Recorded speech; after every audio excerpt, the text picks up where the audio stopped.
me to try and understand the best way to support our client. So we're very integrated. We're a multidisciplinary project, and we have doctors on literally every case that we work on. Mm-hmm.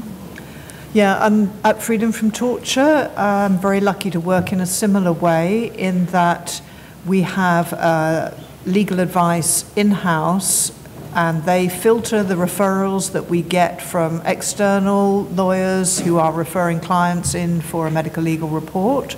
So all our reports will be reviewed by one of our legal officers before they're issued, and they will give a lot of feedback to the doctor about how best to address current case law.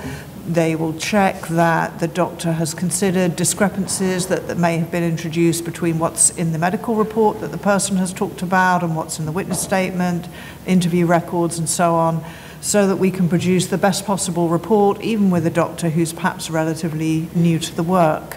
The other service that we have is a sort of legal advice and welfare service, so that even therapy clients can have the benefit of some legal advice and support, because you can't really separate these issues, we find, from what's going on in terms of health and legal advice needs. And that is my next question. Who owns the strategy behind the rehabilitation program? Is there a particular team that have overall accountability, or is it entirely a shared strategy? From Freedom from Torture point of view, it depends really what you call the rehabilitation strategy. If you're including also the medical legal report evidence, then I would say it depends at what stage the client is. So if they're just coming to us for the report, then it will be within that team. Mm-hmm. If they're also in therapy or primarily a therapy client, then it will be held by that team. Mm-hmm. But it is really important to have a sort of a nominated individual, if you like, who is holding that client and the information and their needs. Mm-hmm. So for us, if we have a case and we have medical teams on the case, we might be working with Center for Victims of Torture, who's providing some psychosocial support and some counseling support. We still are directing the case, certainly not directing medical decisions in the case. We wouldn't have the competence to do that. But we are directing the case in terms of outcomes and strategy and objectives, whether it's litigation, maybe it's a resettlement case, maybe it's an internal relocation case, maybe we're suing in the Inter-American Court of Human Rights for restitution. We're making strategic decisions in that case, and because those litigations or those cases go on for years, we've developed the relationship with the client. And the medical team may not last on that case for years. We might call them in periodically for purposes in the case, but they may not be treating that individual for years, and so we generally are in charge of directing the piece of legal work.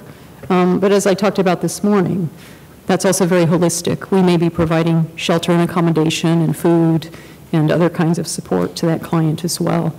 But generally speaking, any case that we're managing, we would be guiding the decisions in that case with information and professional input from medical professionals. Mm-hmm. And in conducting that strategy, do either of you have examples of where you've had quite different views about how to deal with survivors? So an example that comes to mind is lawyers, for example, will be driven by the legal remedies available. So if there is a court case, for example, there are often deadlines on when testimony needs to be submitted, which often will run at the opposite end of a complete psychological strategy, where sometimes it's a much more slow, measured, and time-oriented approach that really shouldn't fit within a short parameter. And how do you resolve that conflict? Yeah, we have quite often, I would say, have to work around that sort of problem. So if you've got a court deadline coming up and you realise, seeing the person, that there's only a limited amount that you can do in that time frame. Mm-hmm. There's clearly more to disclose, but you can't force the pace of it for this particular person. It's going to take a lot more time and a lot more process of therapy before they may ultimately feel able to disclose further information. then we will write a report that addresses that. So dealing with their current mental state, their current vulnerability, and the fact that it is simply not possible to push further for more information at this time because you have to put the person's healthcare needs above everything else. So that we can train the doctors that there is a way to address that issue in the report, and you don't go beyond that boundary. Other things that are a bit more difficult, where I guess we would have more of a bit of a dialogue with the lawyers, are things like a requirement to assess what is their risk of suicide now, what is their risk of suicide if they're told they're going to be returned, where is the risk of suicide when they're about to get on the plane, when they're on the plane, when they get off the plane, the next day, the day after that. I'm trying to point out that this is too speculative. It's simply not realistic. I know that there is some sort of legal precedent for trying to give this kind of assessment, but it's not real world clinically possible. Right. So yeah, we would have discussions of that nature. Wow, robust discussions.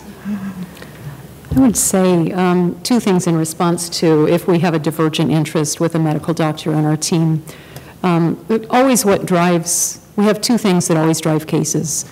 What's in the best interest of the client, and that may be a medical interest that predominates in the case. And what does the client want, which ultimately is the principal issue. What is the client asking us to do? If there's a deadline in a case, and we as lawyers and maybe with health professionals advising us say the client is not ready to testify, they will not be able to tell a coherent story, their testimony will have gaps, we may think from a legal position that it's premature to try and push that case forward in court. The client may say, I just want to get this over with and I'm ready now. We have to defer to the client and do the best we can with what we have. And so then we try and create and craft the case in a way that we can satisfy the client's interest in what they've told us they want to do, while at the same time utilizing our skill and our medical professionals to be able to build the strongest case we possibly can.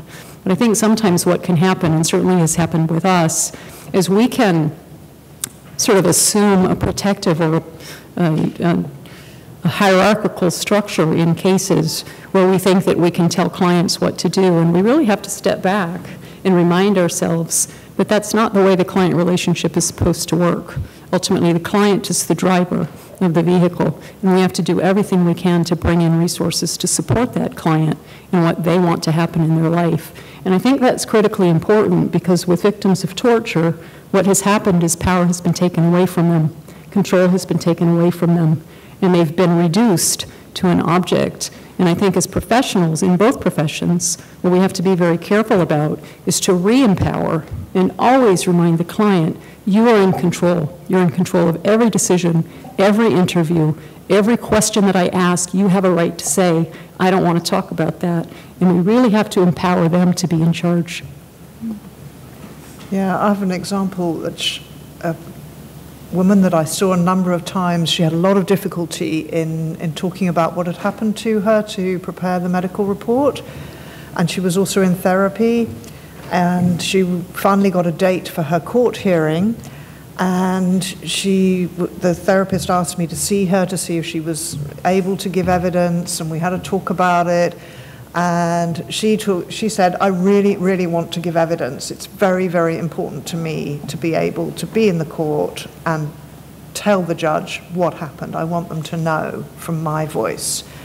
And so the therapist decided to support her with that, and they worked on relaxation exercises and on managing her emotions, because she didn't want to break down and cry. She wanted to be able to give her testimony clearly and to withstand, any questions that she was asked and not break down, because it was hugely important to her that she would maintain her public face. And so they worked on this and they worked on this, and the day of the court came and she gave her evidence and she did not cry. And when the judge wrote the determination, they said, well, she gave her evidence without any evidence of emotional distress. Doesn't seem to me like these things really happened, because if they had happened, she would have cried. So she was punished for what she had worked so hard to achieve. It was absolutely heartbreaking. I I think many of us in the room can relate to that there is this juxtaposition between trying to achieve an outcome and preparing clients, patients for testimony, for examinations, and where, because of that preparation, it actually leads to an opposite result. And it is just heartbreaking for everyone involved, not just the survivor, but of course the professionals working with them. Juliet, you hinted a few minutes ago that you have met with survivors where you sense or you get an indication that there are things that aren't being disclosed. And where those disclosures do take place, so there are things that are revealed to you that may not have been suggested or indicated in the brief that you received. What do you then do to relay that information back to the legal team or the other specialists that are involved? So how do you, where there's been a development in the evidence, if you like, how do you then channel that back to the other professionals, either where it's revealed or it's hinted that there might be something else there? Do you see that as being a two-way process, or do you operate purely on the brief in front of you and try to remain within those parameters? I'm not sure what you mean by a two-way process. If there are new disclosures, and there very often are, or at least much more detail about the torture than has previously been disclosed, then that simply goes into the report. Because of the way in which cases are decided in the UK, it's then necessary to discuss the fact that it's a new disclosure in the opinion part of the report. So I would discuss it at that point as to the fact that this is the first time they've talked about it and why that happens, and explain that this doesn't necessarily mean they made it up just to bolster their claim. Would probably, in some cases, depending on the deadline and depending on whether the person's perhaps going to need to make a new witness statement, I might just email a summary of that information to the lawyer so that they're prepared. But it does depends on a case-by-case scenario, really, as to how much of a heads-up you're going to need to give the lawyer, how much it's simply going to be self-evident within the report that this is the natural consequence, if you like, of seeing a clinical professional as opposed to being in a legal setting. And Jane, you will have had experience of the same, where you're working on a testimony about the experience, so you're collecting evidence, if you like, on the case, but then you start to suspect that perhaps there are some injuries, some trauma, that may not have otherwise been evident or been revealed, and is there also an onus on your team to then relay that information, so there might be a change in the rehabilitation strategy, for example, as a result? Yeah, I think we have to distinguish between a testifying expert witness and a treating therapist, and we would have both in our cases, but they wouldn't both be the same individual.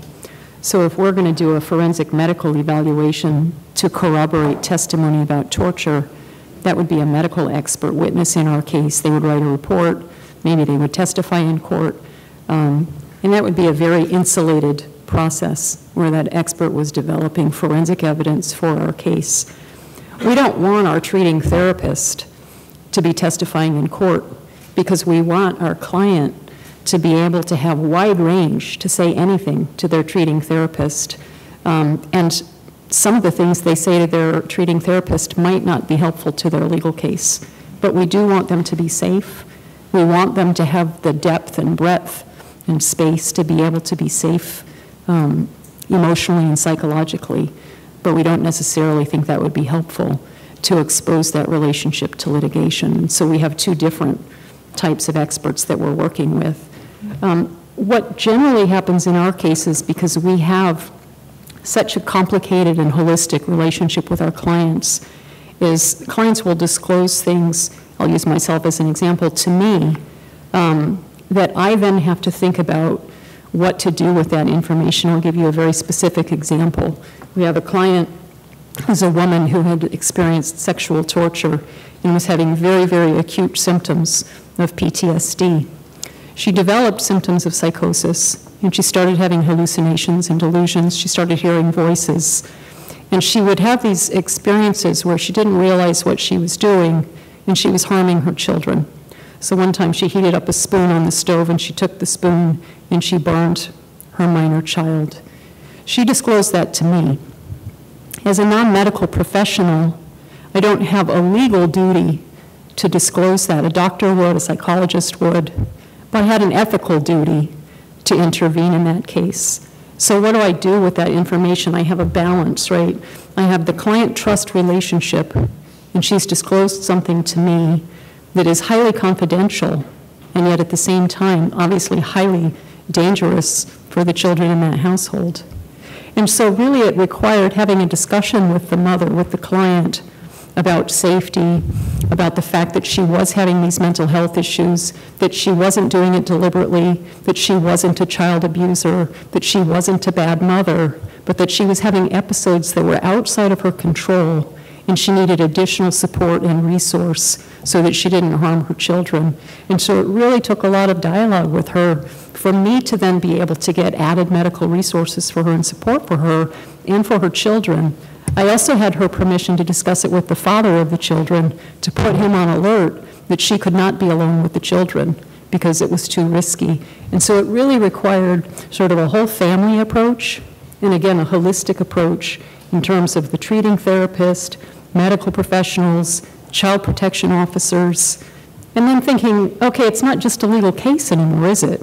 I mean, it's just so much more multidimensional than that. Mm. And how do each of you become exposed enough to the other profession to know that there is something, for example, that may need to be escalated, or something that does change the nature of the case? And when do you make that professional call about something that has happened that's perhaps outside of your expertise or outside of the brief that you've been given? And then how do you decide what to do with that information? So the question is, how do you continue to be informed enough about the other side, if you like, the other skills that are involved, but not go so far that you are transgressing your own professional boundaries? Yeah, I think what I try to do is just keep dialogues open, both with our in-house legal officers, with whom I discuss cases constantly, but also if I'm working as an independent doing a report, there can be stuff that I need to communicate directly back to that lawyer. Last week I actually wanted to ask the lawyer to do something almost medical for me, which was that this was a man who agreed in the context of what we talked about in the report examination that he would really like to go and have sexually transmitted infection screening. But he lived with a family with whom he was not going to be able to reveal any of that. And he wouldn't want any post to come to that address or any phone calls to come to that number. So he needed a way to actually be able to make an appointment, check that there'd be an interpreter, check that the right gender of people would examine him, check how he would get his results notified, all of those processes. And he needed some time to go away and think about whether he really wanted to do that. I only see people on a one-off, so he needed somebody with whom he had a continuing relationship. And we agreed that actually the best person for that was his lawyer, who would be able to make that phone call with him and facilitate his access to health care in that way, because he just didn't have anyone else that he could trust. So, yeah, there is lots of ways, new ways, in which you need to have a really open dialogue. Yeah, we had a case. I like to use cases as examples because otherwise the questions get a little bit too theoretical for me and I get confused. And so forgive me for referencing cases. So we had a case in Europe. It was a client who had been tortured, had a re-triggering event and started having psychotic episodes and believed that everyone around him was trying to harm him. We took him to the public hospital because he was a danger to himself and to other people as well. In the public hospital, he was restrained, 4-point restraint, leather straps, and injected, which of course was re-triggering for him because he had been imprisoned and tortured in his country of origin. And so he kept escaping the public hospital. Every time they would unrestrain him, he would escape. and the situation was escalating. It was a dangerous situation for him and for other people around him, including his family members. We were involved. I was in the country where he was, so we were involved every step of the way. We were the ones who were requesting his hospitalization, which was involuntary, in order to keep him safe. And yet, obviously, this strategy was far beyond what lawyers typically do. We don't typically accompany clients for involuntary hospitalization because they're a danger to themselves. So I was on the phone all the time with our medical experts who are at Stanford, asking them for advice. What do we do? Is this, in your opinion, the right medication regimen? Because we're in a country that doesn't have the level of expertise that Stanford has in terms of psychiatric treatment. Where should we take him? And just asking for constant kind of step-by-step advice in that case. I wasn't a lawyer practicing medicine. I was a lawyer in a medical emergency situation seeking as much input as I could get for that client who was at risk. We ended up having to transfer him to a private psychiatric hospital because he was just deteriorating in the public health system. And we then stayed with him in that hospital. I talked about this morning for a month. We provided interpreter support, and I actually stayed at the hospital with him because I was the only person that he recognized. He thought everyone else was a perpetrator. Every single day, I was on the phone with doctors in that case, every single day, sending them pictures of the medications he was on, asking their advice, and actually connecting him with the treating psychiatrists in the country where we were working so that there could be a dialogue between experts about this particular case. So yeah, the line got very blurred in that case in terms of this is not what lawyers do. Lawyers don't stay in psychiatric hospitals with their clients, to a point where it was actually dangerous. I mean, he was at times physically violent, and yet it was the kind of thing where we didn't know what else to do because we were going to lose him if we didn't go to that sort of extra effort for him. The one area that I think gets really complicated, and maybe this happens with your teams as well, is interpreters.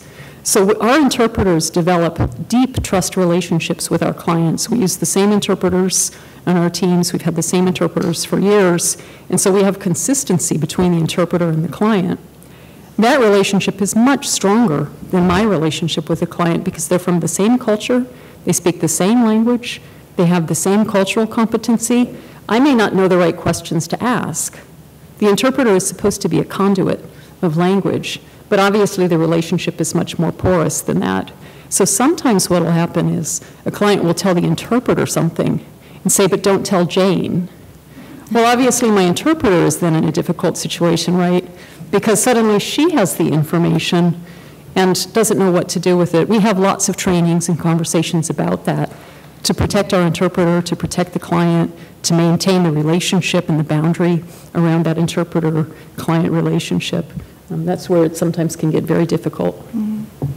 And thank you for that example, Jane. That's very illustrative of the challenges of performing your role effectively, but remaining within the tenets of the profession.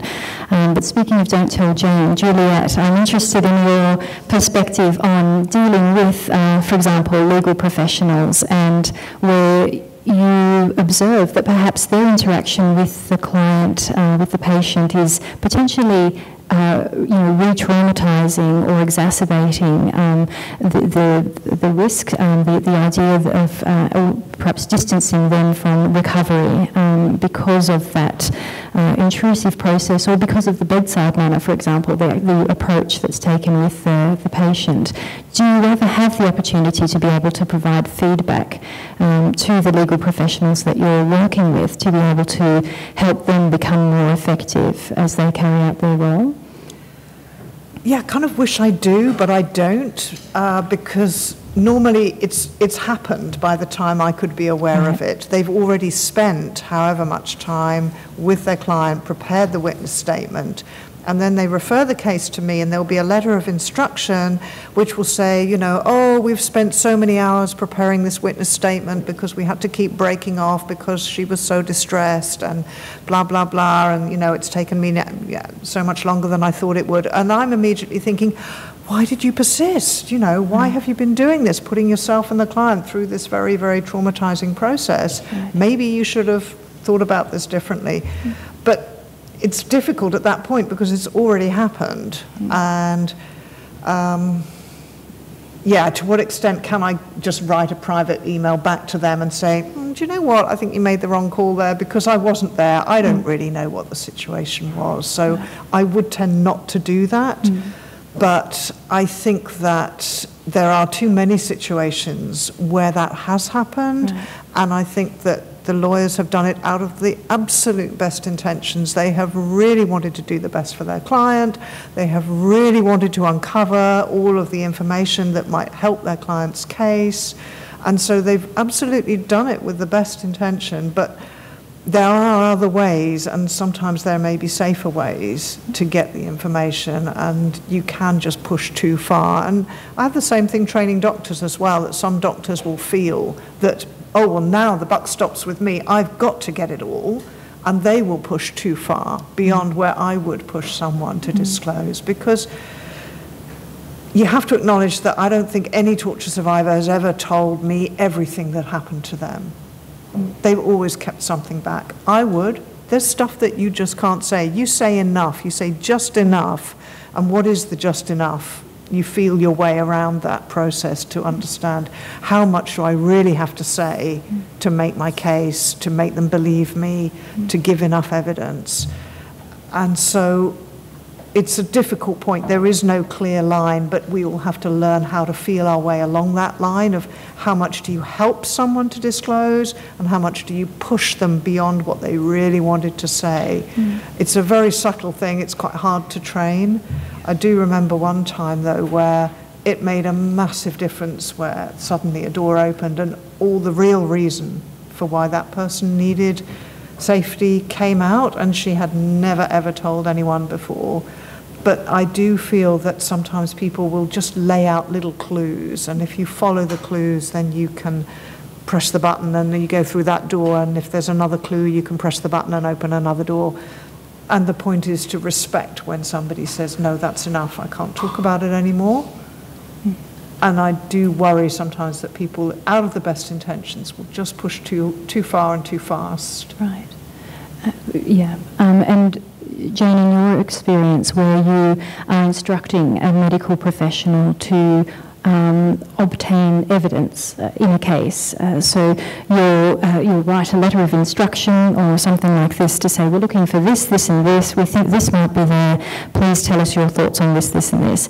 How then do you do that effectively, but essentially outsource the evidence collection process to a different profession? And how do you do that in such a way that you are comfortable with the outcomes and with the results, but also working with the colleagues in the medical profession to make sure that the evidence is as robust as possible?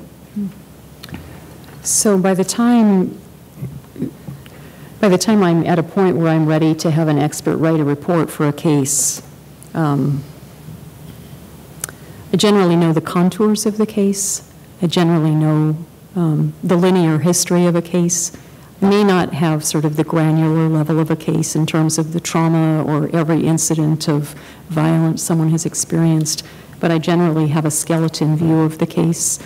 And what I always do in interviews, which helps me, but also helps the medical experts we're referring to, is I'll ask the client how experiences impacted them. So I'm not doing a PTSD checklist. I'm not asking questions related to someone's mental health pathology. But I will say, if someone says, you know, this happened, I was imprisoned and I was there for 10 days and I was beaten, I might not get into the whole 10 days in great detail. But what I will always ask is, how did that make you feel? How did that impact you? What did you feel while you were in prison? What did you think was going to happen to you? So I really focus a lot on the emotional impact of physical violence, because that emotional impact is the heart of the case. We can say someone was beaten, someone was in prison for 10 days, someone had this happen, but really the meat of the case is, what did it do to the person sitting in front of you? What did it do to them emotionally and psychologically? Because that's where the trauma resides, and that's where you're going to get humanitarian protection in cases, is by focusing on that aspect. So by the time I refer a case to a doctor to write a report, I can then send him a narrative from the client that basically says, this is how I felt. Or I always ask clients also, how much did you sleep last night? What time do you go to bed? How long do you sleep? How many hours? When you're awake, what do you do? Do you have dreams? What's the content of those dreams? When you're awake and you're thinking, what's the content of your thoughts? That sounds kind of like a PTSD checklist, but it's not. It's just a baseline of questions that I can then give to a doctor. And the doctor then knows, oh, this person's having nightmares, this person's having intrusive thoughts, this person is whatever. And so the doctor already has a pretty good roadmap for my interviews with clients about what I want in my report. So I actually don't have to do much instruction. What I really want them to do is just write a report that's consistent with what the client has said. So I don't do much coaching in that sense. And I certainly never coach a client. It's something lawyers are tempted to do, is coach their clients or try and elicit sort of more grave detail. We don't have to do that, because if you get to know your client well and you ask those kinds of probing questions, what did you feel? You're going to get all the testimony you need just from that one question. And a lot of work in this area is about asking the right questions, but as Juliet mentioned, listening to the answers as well. Probably in my profession, more than yours, Juliet, we can sometimes have an idea of where we need to go and be so desperate to get to that end point that we're missing those vital clues along the way. So what you've talked about, those breadcrumbs that appear, we have to be very, very careful to look for them. And even though it may run adverse to what we think might be the best way to move something forward, it ends up perhaps unlocking the whole case and be so powerful and achieve what it is that we're looking for, which is this the justice for their client and achieving a rehabilitation outcome that's within their what is the best outcome for them. I have, for those of my colleagues that work with me regularly know that I have endless amounts of questions for everyone always, so I could happily ask a number of other questions, but I did want to pause at this point and throw it open to the room because we have the privilege of having Jane and Juliet here, and ask people here, do you have questions for Juliet and Jane about working with survivors of torture? And our conversation is in the context of achieving rehabilitation outcomes, but I'm sure that Juliet and Jane wouldn't mind more general questions as well about working in this area.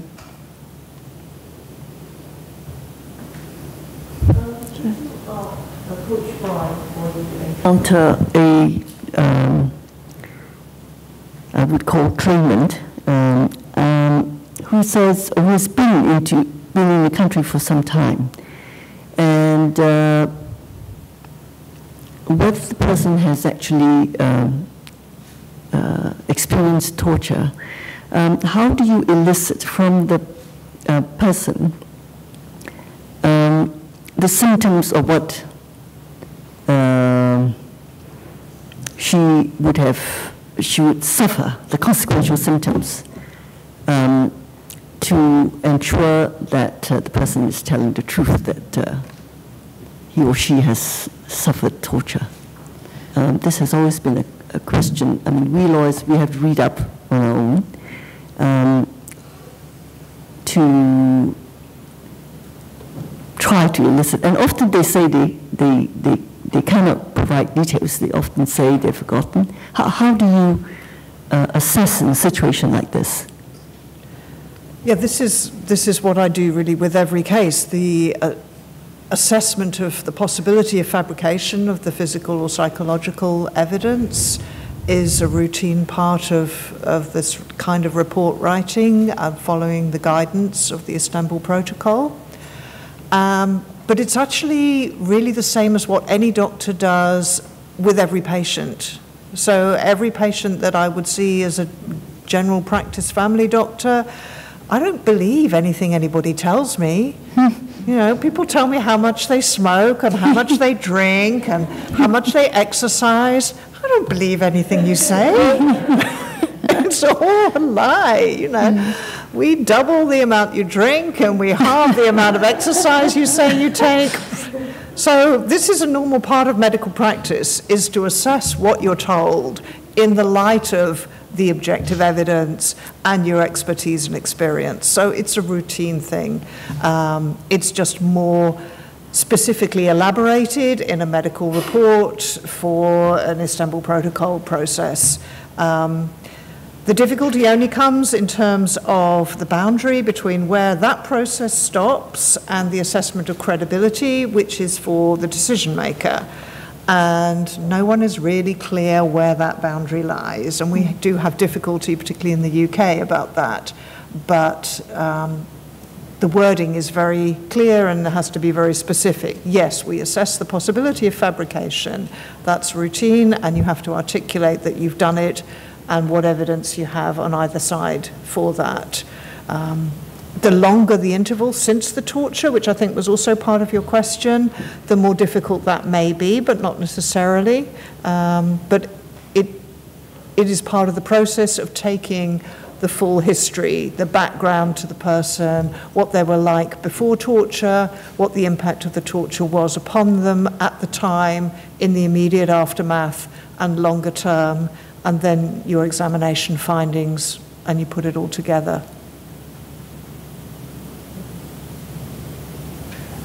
Eric. Hello, my name is Eric. I'm a lawyer from Malaysia. I work with quite a number of families. Family members have died in police custody. And part of our work is mainly advocacy. We want to redress the structural problems. And in Malaysia, it's quite difficult because sometimes when somebody dies, you have to act immediately. And in this particular case, you get the police, or it could be the detention authorities, and even the medical professionals. They conspire to cover up the deaths. And in order to get redress, we have to get the family members to be involved in trying to show a human face to whatever that's happening. So you might file a police report, you might hold a press conference, you might go to Parliament, you might get action together with other civil society organizations. I'm just, what's your opinion when it comes to family members constantly speaking out on the deaths of, loved ones, whether this would affect them more, whether this is something that's advisable, because without the face of family members, then the case would be basically closed. Thank you. Yeah, that's a difficult one. I think it has to be their choice. As Jane was saying, it's got to be the individual's choice. You can give them advice as to what it might be like, what the possible outcomes might be for them if they go public, what might happen to them. And then with the information, then they have to make their own decision what to do.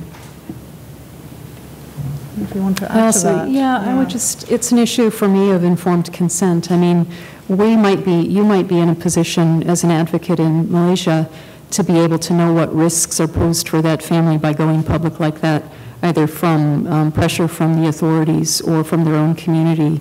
There might be shame involved. So we have to really analyze that and then talk it through with the client and let them make that decision. We have a case of an individual who's from Haiti. He was raped by UN peacekeepers. It was videotaped. The videotape was put online, and so it became a huge public exposed crime of torture for him. And we then filed a lawsuit against the United Nations and against the government, and he wanted absolutely no more media exposure.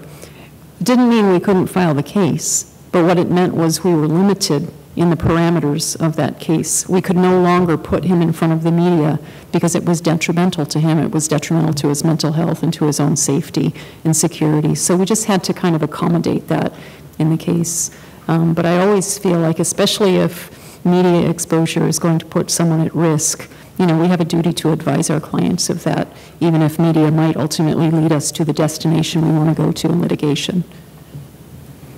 Mandy?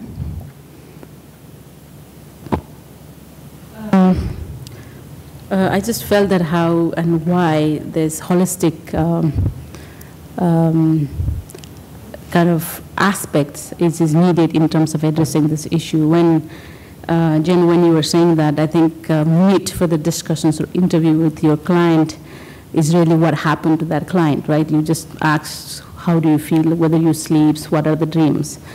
At the same time, for us as lawyers, at different, coming from different profession, we often train, especially human rights lawyers, when you pursue kind of justice, you equally have to know the other side.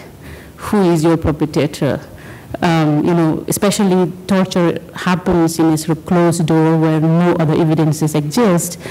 So we often ask, the other side, did you see any curtain? What was the color of the curtain? Was there any toilet? Was the color of the floor? Was it the room? Was it the open space?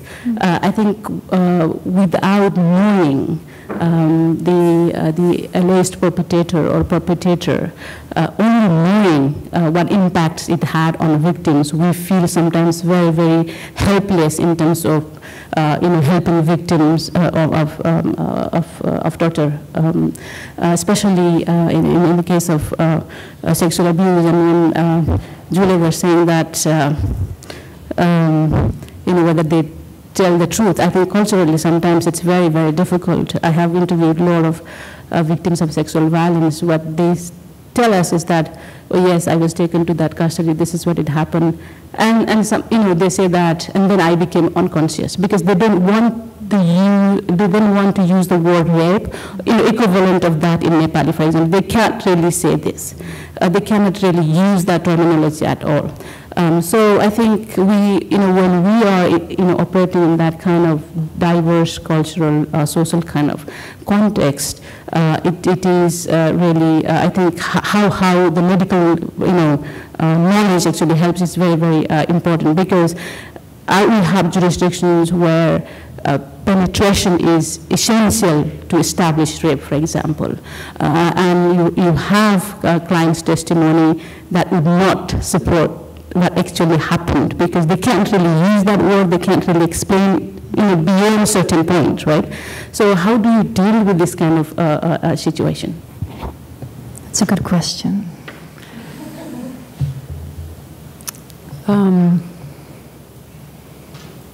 It's a question that embeds many questions. So, I also wanted to touch on the credibility question. We have holistic programs. We develop trust relationships with clients. It's very client-centered. The focus is always on the client's well-being. At the same time, we're lawyers, and we have an obligation as lawyers to the court of law to make sure that we're presenting credible claims, and that we're really analyzing as lawyers where there are gaps in a claim, why there are gaps, does this seem fabricated? If I have, and it happens all the time, if I have a case where I think that there's been a fabrication or an embellishment, or conversely underreporting, it's my obligation as the lawyer in the relationship with that client to explore that, and sometimes to even say it. And I have to tell clients, you don't have to pile on. This was enough. Just this alone was enough. And I might really kind of confront clients in that situation to address that. Yeah, the issue of sexual violence, it's true in the Middle East too. Being a victim of rape can get you killed in the Middle East, either by your family members. It can lead to allegations of adultery and land you in jail. It certainly can have grave consequences for a woman to say, I was raped in prison. And so often what we'll hear is, other women were raped, I was not raped. I saw other women being raped, I was not raped. So what do I have to do? I mean, I may explain the legal consequences of different scenarios without even attaching it to that case, just saying, if a woman alleges she was raped, that may constitute torture under the Convention Against Torture. I mean, isn't that silly to be sitting there telling a woman who's probably not literate, probably got married at the age of 12, is a victim of torture, who suffered sexual violence, to be talking about the cat?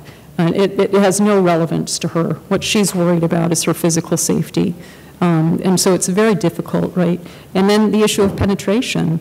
In the case that I just described with the peacekeepers, there's a videotape. And what they say, their whole defense is there was no penetration, so it wasn't rape. We were just clowning around. And now the big issue is medical, was their penetration. I think, again, we always have to be able to talk to our clients in a language they can comprehend and understand. I often will consult with my interpreters because I'm American, I'm not from their culture, I don't understand some of the nuance of how to have these conversations. So I'll have conversations and meetings with my interpreters and say, how should I approach this issue? And then go back in and try and address it that way. The other thing is to bring in experts. You mentioned also just sort of as lawyers, how do we build cases? When, yeah, the client's testimony is the fundamental core pillar of a case. But you have to wrap that around with country expert information, with people who understand, where's Tadmor prison in Syria? You know, and then have the expert come in and say, yes, this was a pattern in practice in Tadmor prison. This happened to other people, which then corroborates your client's testimony, so that you have your client and the core piece of the case, but all these other building blocks around it, your medical reports, your forensic evidence, your country reports, your expert who knows what happened in Tadmor prison, to build and substantiate the credibility of your client in your case.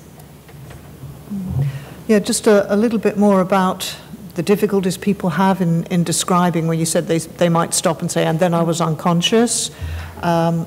Another one is the use of euphemisms. I have one young man who described being beaten while he was suspended. And then I said, well, tell me a bit more about what being beaten meant, what actually happened. So he said, yeah, well, they had batons and they beat me on my back and on my lower back. And I thought about that and I thought, well, why would you specify your lower back? So I said, what do you mean your lower back? And he said, my lower back. And I sort of exchanged a look with the interpreter. And because, you know, we're trained to try to use open questions, don't put words in their mouth, just try to get the most open question and just have a narrative.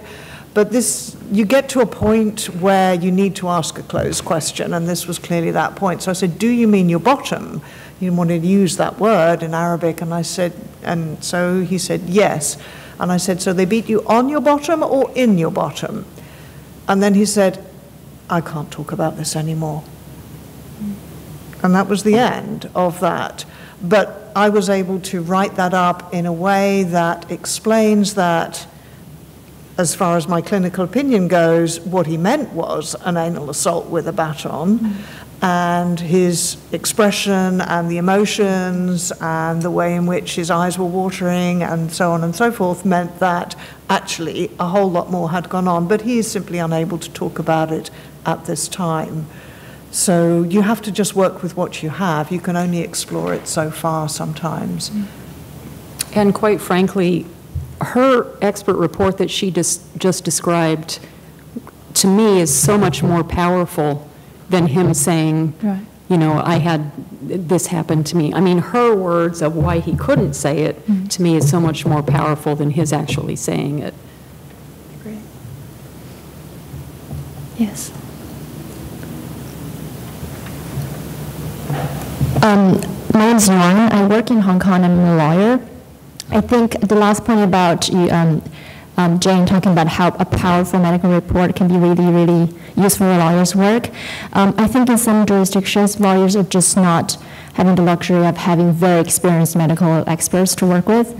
And in some cases, I think we found it difficult also to assess whether a medical report is good enough or whether we should really pursue further by talking with them and clarify certain additional points. I guess the question for Jane is to, you know, in what situations do you go back to them and ask more questions? And for Julia, I guess when you are helping with less experienced medical experts, so what do you often find lacking in their reports? So if I'm working in a country where there's a lack of capacity in terms of expert professionals, I will bring in internationals, not physically into the country. What I'll do is I'll consult with an international doctor on a case, and then I'll try and connect that international doctor with local doctors. Sometimes you can get resistance because obviously people feel a sense of pride around their professional practice. But if you do it in a way where you're trying to build capacity and being supportive of medical professionals learning and gaining knowledge, You can sometimes do it. I had to do that all the time in Haiti. Haiti has zero capacity in terms of psychiatric or psychological support, and so we would often team up an international with a local doctor and have them both write a report, and we would contribute both reports to the case. So that was how I would deal with that issue. Yeah, it's something that I do train on quite a lot. One of the things that I think really helps doctors is to have direct feedback comments on their report, on the text of it, questions about, you know, did you explore this further? You know, what about if you ask these questions to get more detail about the nature of the torture, the impact of the torture? So we would put a lot of feedback comments on a first draft report by a new doctor to guide them. And when they start off, they'll have those before their second appointment with the client. So they'll be guided by all those comments as to what are the areas that it appears likely they need to ask much more exploratory questions about. We also do provide quite a detailed, in-depth training, which year on year only seems to get longer, on how to do it, because it does seem to be something that is, yeah, quite new work for people. Even if they've done some sort of medical legal work before, they probably haven't done this kind of medical legal work with this kind of patient group.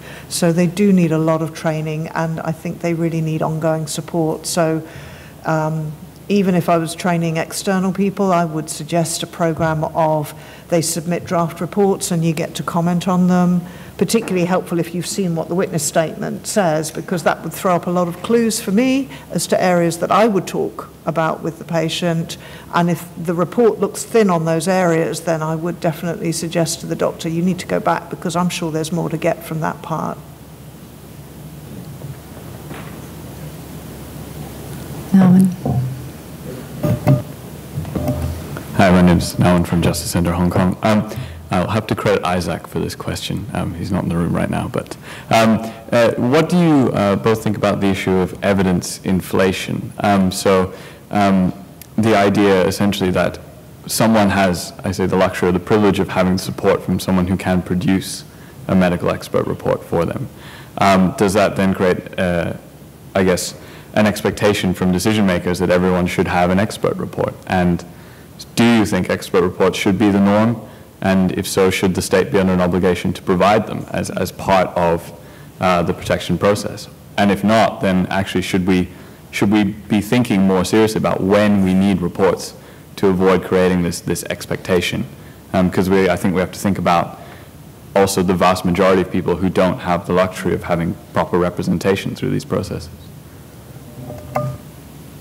Yeah, I think that's a really good question. It's a huge problem for us in the UK. The reports get longer because decisions that assess medical evidence go into more detail, taking reports that are not very well written to pieces and criticising them. So then the next time the report goes in, it's longer and more detailed with more exposition, more of a pathology textbook is included, more references. And what is this doing? It's driving up the standard of proof, which should be low. The longer the report, the more detail that's in it, the more it looks like it's trying to go towards a criminal standard of proof when that shouldn't be necessary. And the longer that report is, the more time the doctor spent writing it,